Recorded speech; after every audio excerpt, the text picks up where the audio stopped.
Alang samahan sa Anak ug sa Espiritu Santo. Amen. Ang ikalawang pulong ni Ginoong Jesucristo dito sa Kalbaryo nga nagkanayon, diyaw mana ami TVB Paradise. That today will be in paradise with me. Huwag na ang ipahayag ni Ginoong Jesucristo dito sa cross, sa usa sa tulisan na nangayo o nihangyo niya, gusto siya malangit. Pero ang usa ka tulisan na wa mahangyo, wa magpabos, nagpabilin nga wa gyud malangit. So usa ka dakong pamalandungan nato mga kaigsunan nga kining maong Good Friday nga gibalik-balik sa RCC Roman Catholic Church. Pinasikan sa teaching of the church na Christ ini sa iyang paglansang niya sa krus, usa ka has ransom and reconcile us with God.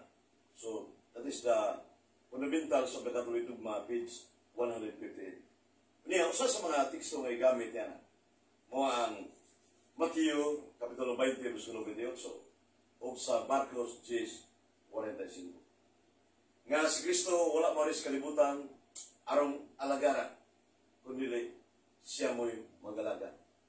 So, muna sa dakong pagpobos ni Ginoong Kristo, nga matod pa ni San Pablo sa 1 Timoteo 1:15. Christ Jesus came to this world to save sinners. Yari siya sa kalibutan arong pagtawag, arong pagluwas sa makasasala. Sa ito pa rin mga kaigsunan, ang mga matarong niluwason, makasalanan. Si San Mateo ni pahayag yan sa Mateo 9:13, Beni Bukhari, Jesus said, Pecadores. I did not come to call righteous but sinners and repentance. Wa mari, si Ginoong Jesucristo ang pagtawag sa mga buutan matarong, kundi ang makasasala.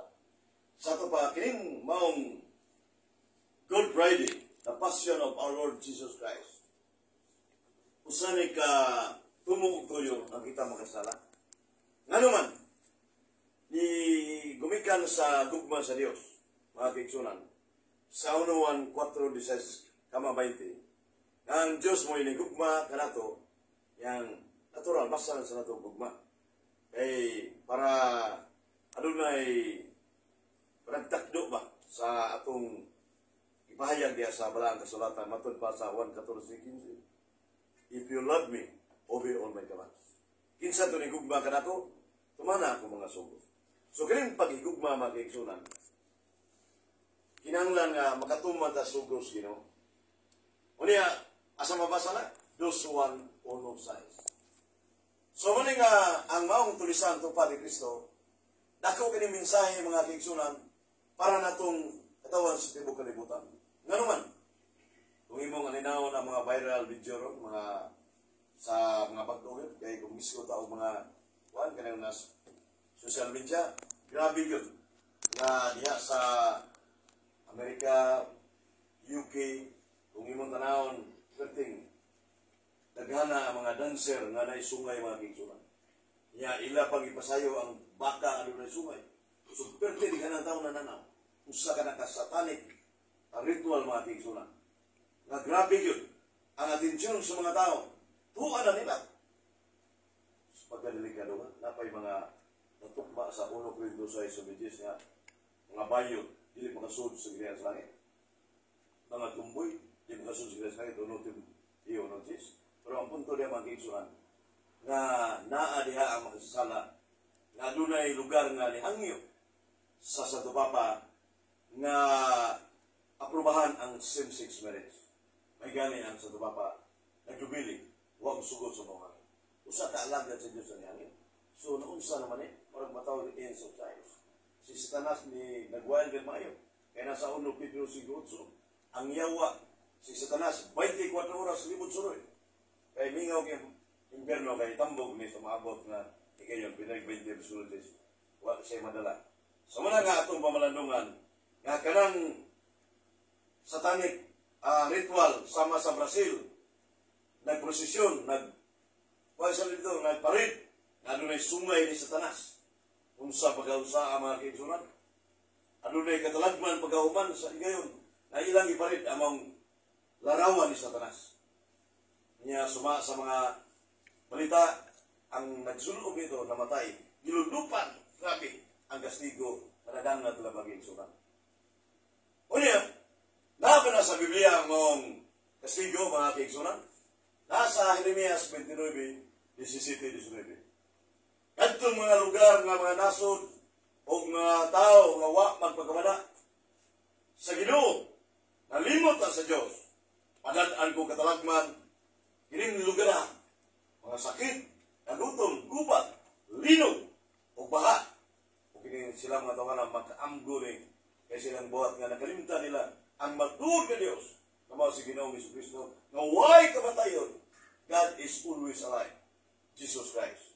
O niya, wala nga pamalandungan na to. Niya, sa Jeremias 26:13, kung usbo na nila ang ilang mga buhat, pagpadoon na sa Diyos, natural ang katalag manili ngayon sa Ginoo, kaya ginubuutan mo na. Maluluyon. Niya, huwag na siya kanang gugma, God is love. Sa mga nga, nining maong Bernes Santo mga kaigsunan, ang tulisan na palit niya ang langit, isa kung saan niya ka makasasala. Pero grabe sa last tulisan, bilang bugi patay ito, tuwan, kining hirip pa. Inam ko yung mga aktual nga nag-opisal ni Monsignor Fidjin. Friday, uksok mo, ipatay, hard killer. O niya, nag-opisal na konsensya, niya ito niya, personal yun, nag-opisal, pag-human, nagpapiso sa City Jail. Niya mo na nga sa punto ba nga, ang maong pagpaubos, humility. Kaya mong tulisan nagpaubos to. Kaya kaya ng pagpaubos, sumatod pa sa 22-29, makaluwas na to.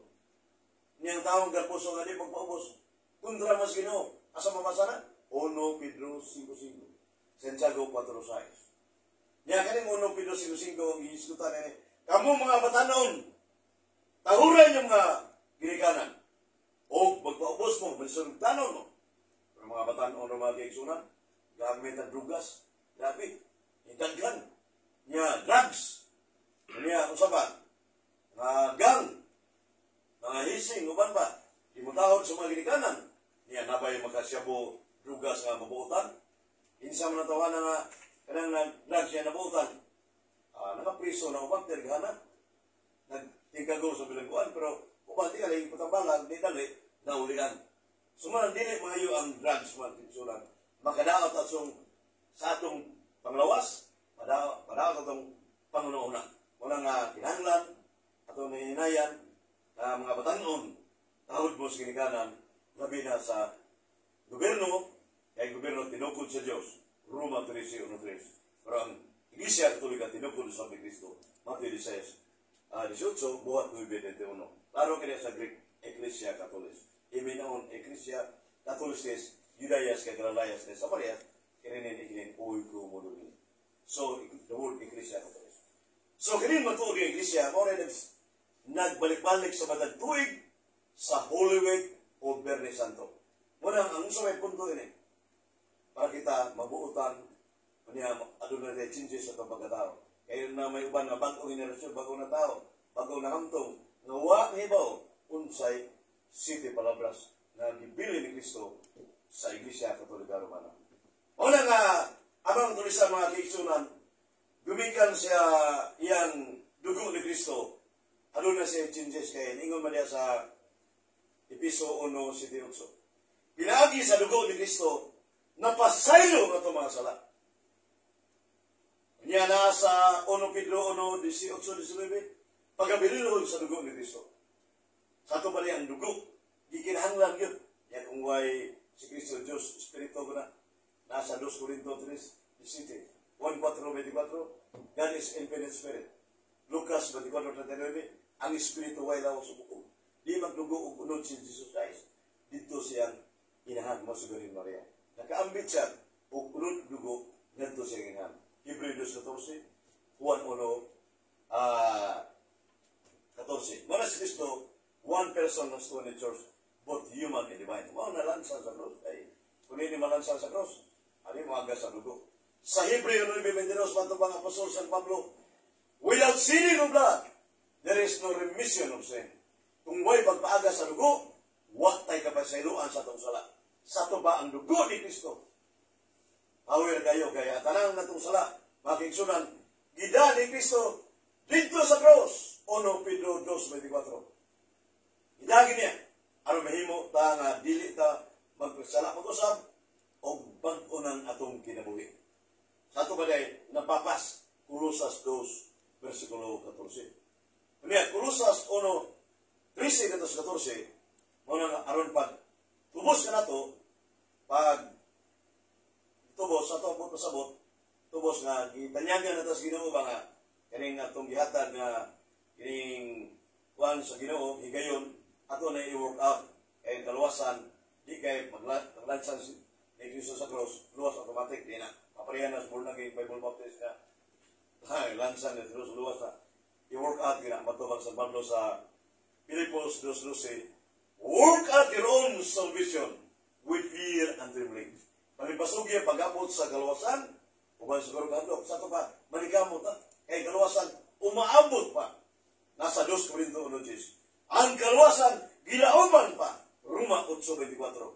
Pertingly una mga kingsunan, ang pulong sa Diyos nga naa sa Iglesia Catholic Romana, kay without the Roman Catholic Church, the Bible cannot exist. Walang Biblia o sa suranan, unang katekismo ng Catholic Church ni Bayan sa number 619, Christ died for us.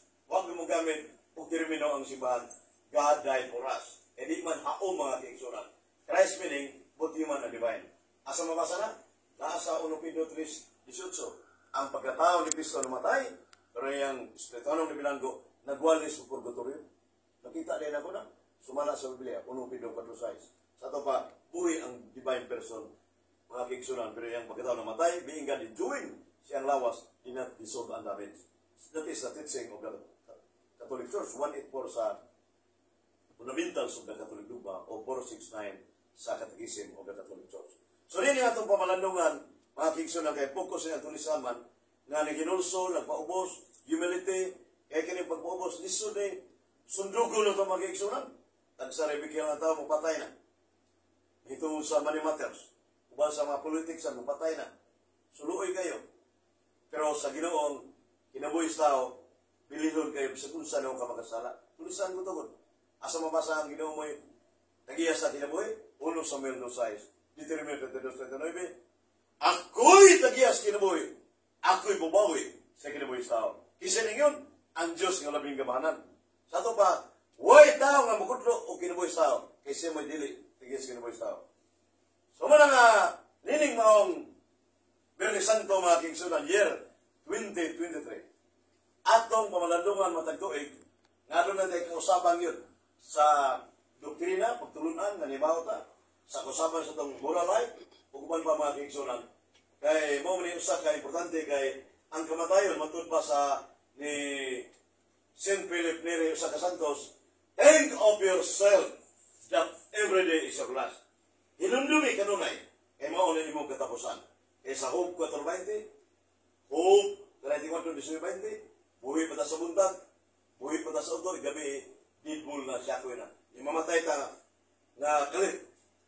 Ita kamata. Paguna ng uban. May salam mortal. Dito sa impierno, pinag 21 utso, pinag 20 psikologis. Mao na nga, mamalandong ta kay kinabuhi, matod pa sa Salmo 89 verse 47, life is short. Ya, hinumdumi. Sa kung saan mo kadato o kwartahan, mamatay gapon. O niya, sa kaalam no 5, dilit na kabaliban sa itong kamatayon. So, manay kamatay sa tao, ang lawas bumalik sa bug, tubig 4:3 sa Latina Vulgata, hubad din si Nirea, kung sa Iglesia City, our bodies will return to the dust of the earth. And the breath of life will go back to God. Sumala sa 2 Corinto 5:8, magdepende na sa itong mga buhat din yung batas kalibutan. Una nga, papalandungan na ito nga mamatay ta. Kaya di naging nakapugan mga kiksunan.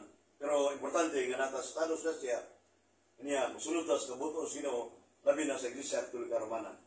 Katapusan, namatod pa ni Saint Gregory the Great, nga sa katapusan hukom, inagatubang na ito sa Ginoo dito sa Ginoo sa langit, nagitay kalag nga madahag yun. Kaya importante nga, sige nagsangyaw, wate mada, sayang kayo. Muna mada ang kalagyo kay usa ka tawo mada na to sa Lucas 15:16 magpista ang langit. Ya sa Tiago 5:20 na reward ni hatag sa Dios. Usa may reward ni hatag. Depende na sino. Alam ko sa si may reward yung ganti. Ito ang sino. So nini mong very santo magigsunan ngay kaduang pulo ni Kristo nagpasabot kini na bisag unsa na to makasala napalit sa tulisan ang langit mga kigsunan. Napalilitan example si Brother Jikio huwaman ni Brother Adam og 1 million. Pag 5 ka tuig malabay ingon si Brother Jikio imo ka na Brother Adam sa to pa kuha na libre na ka. So mara na ang ganting gihatag nga salbar kita nga tong inumoy ang kalag may importante sa tanang mga kigsunan.